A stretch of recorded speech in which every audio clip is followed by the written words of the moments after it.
Day 4. Draw near to God, and He will draw near to you. Psalms 73, verse 28. But it is good for me to draw near to God. I have put my trust in the Lord, that I may declare all your works.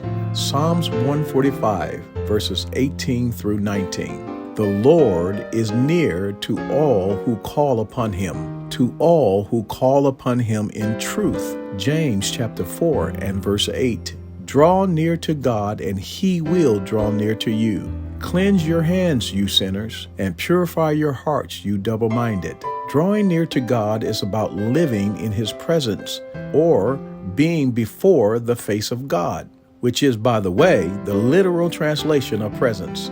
One can be living in the earth without His presence, like Cain and many others mentioned in the Bible. But what does it mean to live in His presence or to draw nigh to God? The presence of God or the nearness of God can be understood in two ways. First, our experience of it, meaning that we taste or feel or realize the reality of God more directly, more authentically, more intimately, more effectively, that is, producing more effects in our lives, more certainly, more satisfyingly, or more terrifyingly, and so on. In other words, His presence as we experience Him is the heightening of His reality in our lives, either for the good, if we are in His graces, or for the ill, if one is under His wrath, which is why Jesus makes all the difference here, who has redeemed us. Thereby, we experience the welcoming reality of God's presence. So for an example,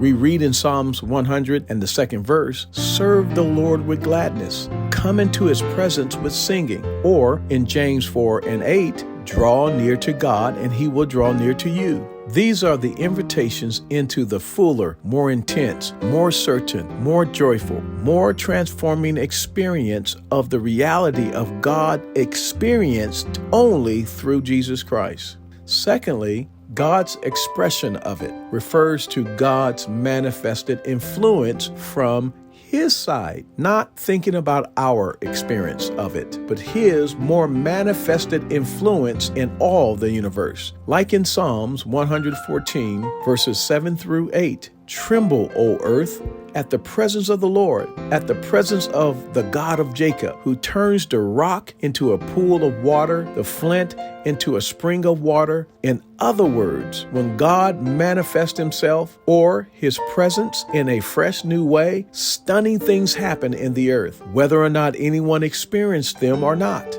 God is omnipresent, but He makes His influence more manifestly felt and experienced in particular ways and particular times. When it says in Psalms 145, verse 18, the Lord is near to all who call upon Him, to all who call upon Him in truth. That doesn't mean that God would travel some distance to get to you. No, it means He is near in the sense that He exerts His influence for our good in special ways and causes us to experience the sweetness of His presence in special ways. You can live 24/7 in His presence only through Christ Jesus. It's your choice.